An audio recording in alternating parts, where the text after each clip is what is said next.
ناموس رسالت کے نام پر کئی روز سے جاری اس ایک تماشے میں اب تک 5 سے زائد افراد اپنی جان کی بازی ہار چکے ہیں. وہ لولی لنگڑی سو کالڈ ایٹمی بلا وجہ کی ریاست، بلا وجہ کی نام نہاد ریاست مدینہ، جس کے خالق اور مالک بلا وجہ کے سلیکٹرز کے چہیتے منتخب وزیر اعظم ابھی بھی خواب غفلت کو ترک کرنے پر اپنے آپ کو مجبور نہیں پاتے. وہ ریاست جو اپنے شہریوں کو پینے کا صاف پانی اور صحت عامہ کی بنیادی سہولیات، وہ ایک لال دوائی بھی نہیں دے سکتی جو جنا اسپتال میں کبھی شاید کسی دور میں ملا کرتی تھی، وہ اب اپنے پولیس والوں کو، اپنے اسٹیٹ کے ایک فعال بازو کو تحفظ فراہم نہیں کر پا رہی. متعدد ویڈیوز وائرل ہو چکی ہیں جس میں پولیس والوں کو رگیٹ کے گھسیٹ کے مارا جا رہا ہے، انہیں زندگی کی قید سے آزاد کر دیا گیا. لیکن ہمارے وزیر داخلہ اعلان فرماتے پھر رہے ہیں کہ ہمیں اجازت نہیں دیں گے. ابے تم سے اجازت لیتا کون ہے؟ تمہاری اجازت کی حیثیت کیا ہے؟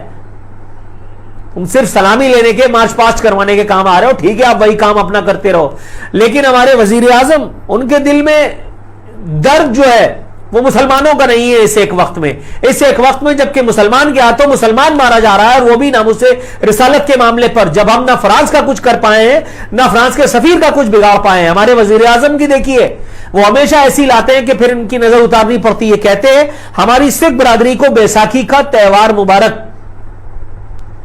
سکھوں کے لیے کرتارپور بنانے کا جو درد ان کے دل میں تھا، ان کے اور ان کے لانے والوں کے، وہ تو ہم نے سب نے دیکھ لیا. یہ آئے تھے ناموس رسالت کے نام پر، ناموس رسالت کے متوالے بن کر کے، یہ اور ان کے ایک منچلے وزیر داخلہ، وہ بھی ناموس رسالت کے مجاہد اپنے آپ کو کہلاتے تھے.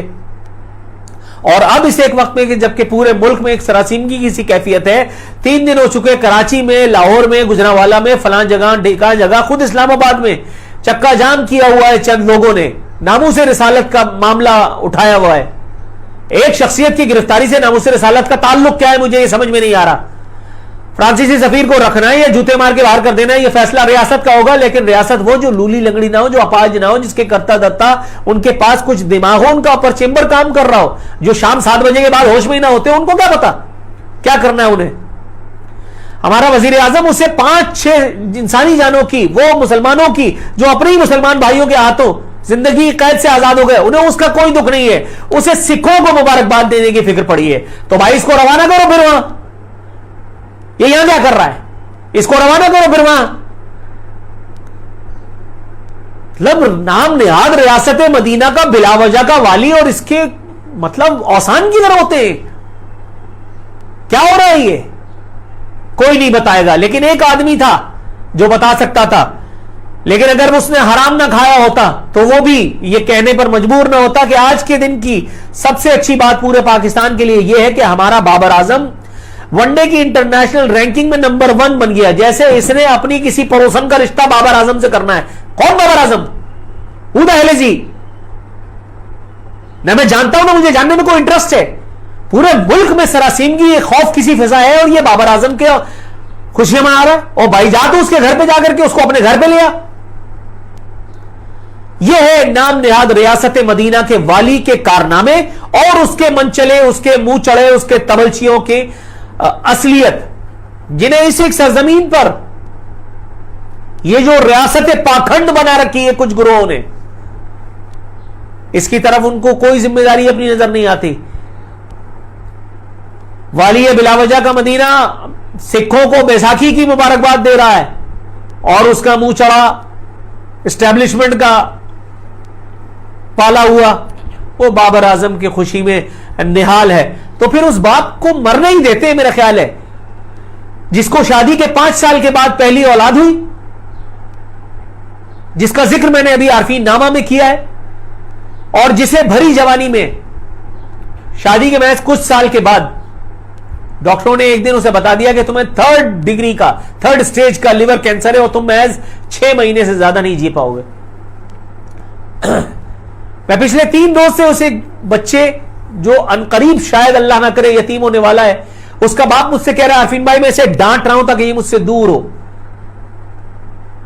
آرٹیفیشل ذریعوں سے وہ اپنے بچے کو مضبوط بنانے کی کوشش کر رہا ہے. اس بچے کی عمر 5 سال ہے، کہاں سے ہوگا؟ اس عورت کے تمام زیورات بک گئے اس ایک نام نہاد بلا وجہ کی ایٹمی سو کالڈ اسلامی ریاست میں. علاج کرنے میں نہیں، صرف ٹیسٹ کروانے میں. وہ جو شوکت خانم بنا کر کے ان پہ احسان جتلاتے ہیں. میرے پاس ایک بچی ایسی موجود ہے, کینسر پیشنٹ, اس کے علاج کو منع کر دیا, اور وہ واحد کیس نہیں ہے جو شوکت خانم نے ریگریٹ کیا ہے, لیکن اس بارے میں کوئی بات نہیں کرے گا, اس بارے میں کوئی بات نہیں کرے گا, کیونکہ کسی کو بات کرنی نہیں ہے. جہاں ضمیروں کی منڈیاں لگی ہوئی ہوں, جہاں عصمت فروش عورتوں کی طرح سے انسانی ضمیر خریدے اور بیچے جا رہے ہوں, جہاں حق بات کرنا گناہ اور جرم سمجھا جاتا ہو, وہاں اس بے بس مجبور باپ کو مرنے دیتے ہیں, پھر اس ایک بچے کو مرنے دیتے ہیں, اور پھر اللہ رب العزت کے حضور 27ویں 21ویں شب کو گڑ گڑا کر کے دعا مانگیں گے, یا اللہ ہمارے گناہوں کو معاف فرما دے. کرے گا وہ معاف؟ کرے گا وہ معاف؟ اس ایک کتاب کے بتائے ہوئے اصولوں کے برخلاف جو بھی کام ہوگا, کیا وہ جسٹیفائیڈ ہے؟ اور خرچ کرو جو کچھ تمہیں ہم نے دیا ہے اس ایک کتاب میں.